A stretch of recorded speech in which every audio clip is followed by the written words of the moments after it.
All right, guys, last time I started the book Lulu and the Brontosaurus by Judith Viorst. And remember, I said that these chapters are short, so we actually read chapters 1, 2, and 3. And remember, at the end of chapter 3, Lulu was very upset because her parents told her no for the first time and told her she could not have a Brontosaurus for a pet. Chapter 4. 4 days, 8 days, 10 days, 12 days passed. Lulu kept saying, I want a Brontosaurus. Her mom and her dad kept on saying no. Lulu kept screeching and throwing herself on the floor and kicking her heels and waving her arms. Lulu's mom and her dad kept saying no. Until finally on the 13th day, the day before Lulu's birthday, right after lunch, Lulu said to her mom and her dad, Okay, then foo on you. She had terrible manners. If you aren't going to get me a Brontosaurus, I'm going out and getting one for myself. Lulu packed a small suitcase, said goodbye to her mom and her dad, and walked out the door.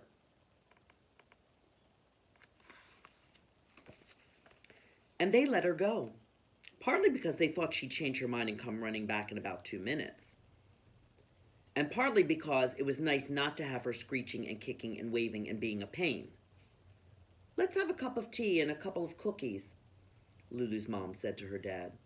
Excellent idea, her dad replied. So they went into the kitchen, started munching on some cookies and sipping tea, and pretty soon they'd forgotten all about Lulu.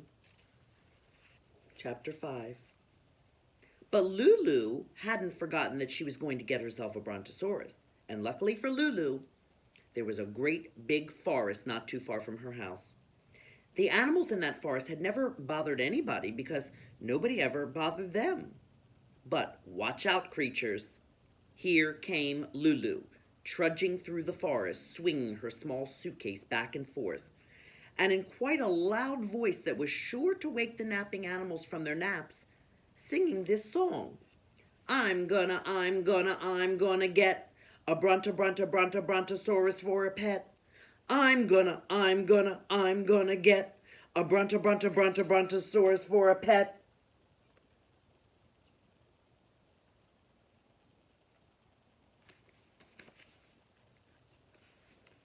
The forest that Lulu was trudging through was overgrown with trees whose branches scratched her face and whose roots she tripped over.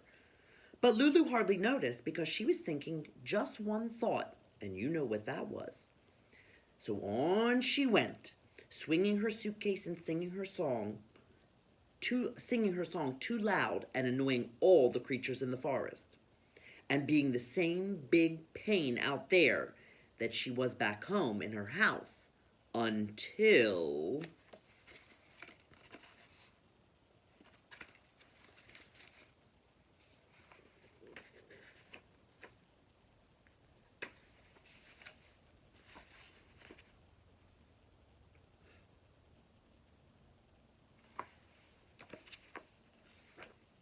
Slithering down from the branch of a tree came a long, fat, brown-black snake who'd been peacefully snoozing until Lulu woke him up. Sleepy and grumpy and hissing, an exceedingly nasty hiss, he wrapped himself around Lulu, around and tighter, and told her she'd really be sorry that she'd awakened him. I'm going to squeeze you dead, he said. Okay, so snakes don't talk, but in my story they do. And Lulu said, not if I squeeze you deader. So Lulu squeezed the snake hard, and the snake yelled, Ow! And quickly unwrapped himself from Lulu. And Lulu, wiping some snake sweat from the palms of her snake-squeezing hands, went on trudging deeper into the forest.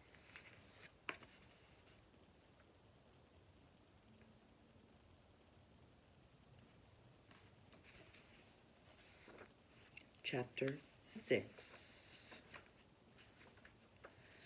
I'm gonna get a Brontosaurus for a pet. I'm gonna get a Brontosaurus for a pet. Singing her Brontosaurus song in a louder and louder voice, Lulu was waking up nappers all over the forest.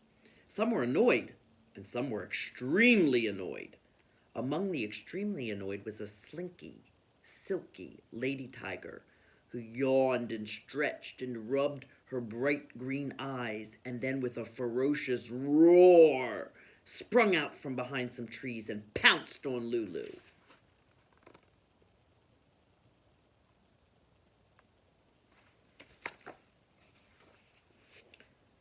"You're a big pain," the tiger said, "so I'm going to eat you up for my afternoon snack." Said Lulu. "I'm bonking you on the head." And swinging with all her might, Lulu bonked the tiger with her suitcase. The tiger yelled, "Ow!" and fell down in a pitiful black and orange striped heap on the forest floor. Lulu brushed off a few tiger hairs that were stuck to the side of her tiger bonking suitcase, and she went on trudging deeper into the forest.